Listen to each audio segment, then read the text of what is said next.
Ashama harka-fuunee kabajamtoonni fi hordoftoonni maatii massoota uffatan hundi keessanuu kan biyya keessaas kan biyya ambaa keessa jirtanis nageenyi jaalalli waaqayyo isiniif haa baay'atu jecha akkasumas nagaa jirtu ani nagaa kootii galata rabbii akkasumas warroota amantii biraatiif ashama harka-fuunee isiniif jechuu jaaladha nagaa jirtu kan nagaa kootii galata rabbii isiniif jechuu jaaladha maaliif namni kamiyyuu kan biyya isaa keessaa ba'us kan biyya ormaa keessa taa'ee dhugaa isinitti hima shamarran biyya arabaa jirru jechuudha rakkoo olii beenu maal ta'a osoo namni biyya keessa illee jiru rakkoo namaa beeke yeroo baay'ee jechuudha warri biyya keessa jiran rakkoo namaan beekan tokkoffaa yoo ati bilbila dawwalanii bilbila jalaa kaasuu baatte akka waan yookiin ati nama san tuffattee yookiin ati akka nama qabeenya qaba jettee maallaqa qaba jettee nama sanirraa fagaatu sa'aatii si fakkeessantu jira maaliif garuu dhugaa waaqayyo jechuudha namni barbaree ani jijjiiramu namni jaalalaan yookiin gammachuudhaan kanaan osoo ta'e nama kamiyyuu hin taane jaalalaan nama jijjiiree jira garuu namni keenya yeroo har'a dhugaa rabbii jechuudha akka waan bari'an nama jijjiirtee wayii akka waan baqqaan beekan manaan qabeenyaan wantoota garaagaraatiin akka waan nama kana jijjiirtee itti fakkaata yeroo baay'ee garuu maaliif namni barbareen hin jijjiiramu namni barqabeenyaan hin jijjiiramu namni yoo akkam ta'e jaalalaan dhugaa isinitti himaa jechuudha jaalalaan jijjiiramu maaliif akkana jettee naan jechuu keessanidha fakkeenyaaf maatumti ofii jechuudha maatumti ofii maatumti haati abbaan obboleettii ofii yeroo baay'ee jechuudha yeroo of qofa bicha jaalatantu jira maaliif garuu dhugaa rabbii maal ta'a osoo nu yaadane osoo fakkeenyaaf amma yeroo biyya jiru ayyaan waggaa dhufe jedhanii barri haarawaa kun waggaa dhufe ayyaati bara haaroo dhufe jedhanii sa'aatii itti ijoollee teenyaa kafana binu ijoollee teenyaa caammaa binu ijoollee teenyaa kana binu jedhanii sa'aatiin nu yaadantu jira har'a ijoollee isaaniitii muti har'a nu intala isaaniitii muti har'a nu ilma isaaniitii muti maaliif har'a waan nu irraanfatanii birrii qofa dhaalchifatu inni lammataa fakkeenyaaf hiriyyuma kee illee yoo ta'e obboleessa kee yoo ta'e kaleessa yeroo biyya jirtu obboleessi kee obboleettii koo dadhabdee jirta hojii kana sin gargaara ati taa'ii sa'aatii sin jedhutu jira obboleettii koo beeloftee jirta kootti nyaadhu kootti dhugii yeroo sin jedhu jira amma maal ta'a yoo nuun jedhan kaleechi maali har'i maali fakkeenyaaf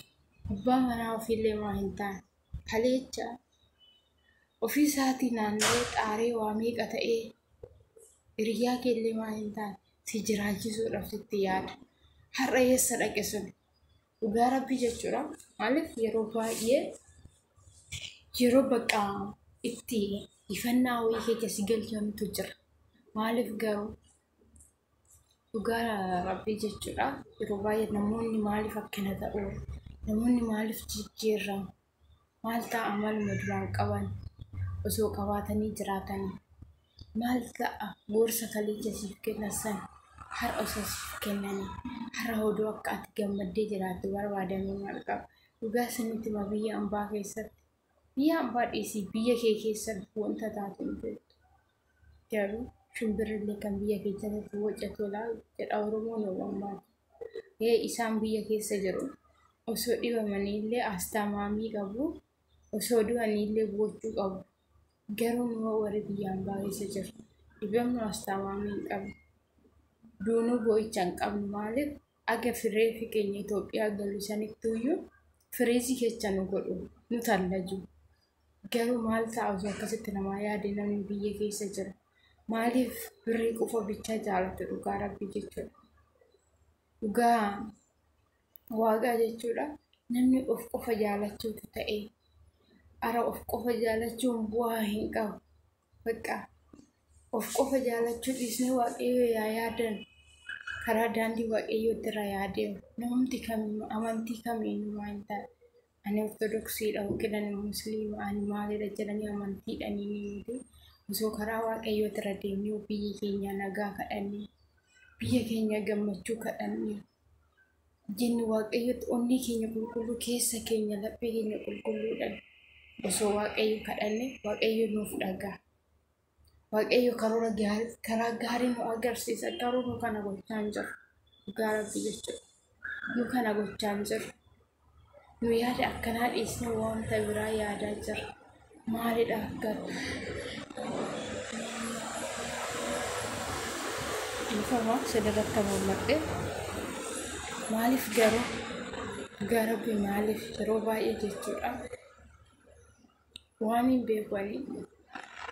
waaqayyo tokkicha bichaa ta'u biyya hambaa keessattillee biyya keenya keessattillee biyya hambaa keenya keessattillee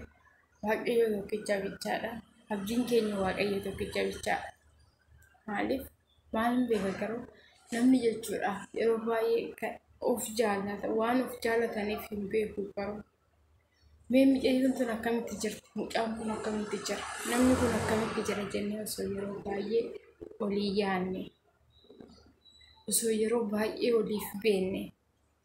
dhugaa waaqayyo jechuudha. Rabbi tokkicha bichaatu nama arga malee biyya ormaa keessatti illee namni nama argu. Fakkeenyaaf hiriyaa ta'e shamaraa hiriyaa takka osoo qabaattee hiriyaa 2-3 osoo qabaattee bilbilaan itti haasoftee rakkina keetti himatta malee si bira jiraattee rakkina kee si oolchuu hin dandeessu. Maallaqaa si oolchiti. Yaadan si gorsitee yoo yaada badaa sammuu kee keessa jiraatte karoora hin taane wayii yoo qabatte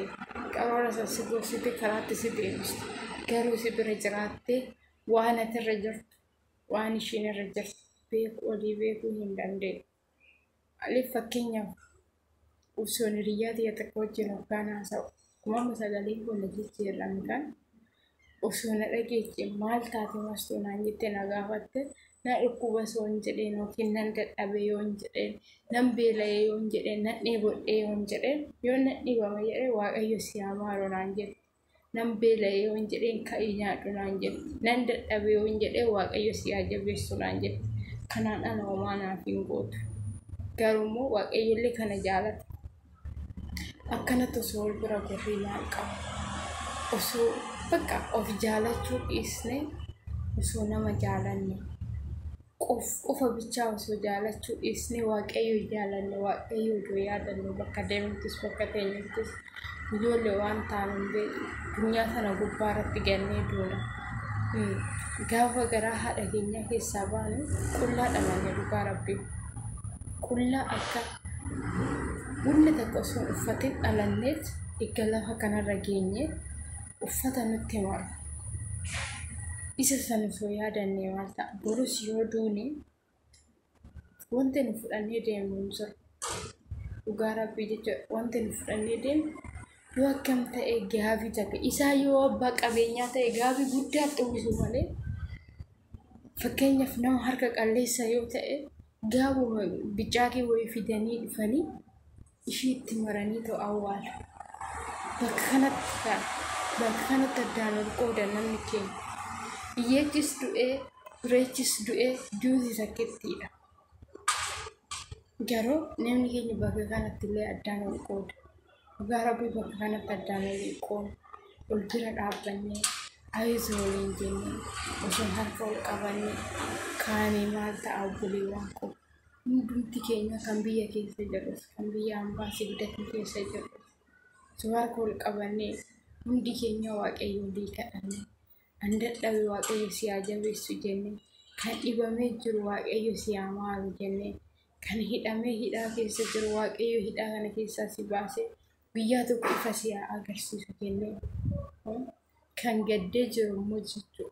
Waaqayyo guyyaa tokko gadda kana keessaa si baasee gammachuu si haa agarsiisu jennee osoo waaqayyo olii kadhannee osoo waaqayyo tokkicha qofa bichaatti jirtu kan uume samii fi ardii kanatti galgalaa ganama boonye waaqayyo keenya kadhanne waaqayyo keenya illee nuuf dhagaa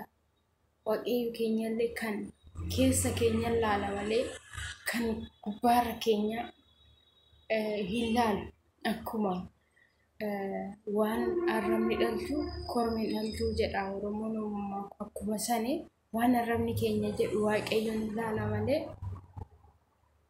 hammeenya keenya keessa keenya hin ilaal yoo hamaas taatanii jiraatan gaariitu of oofne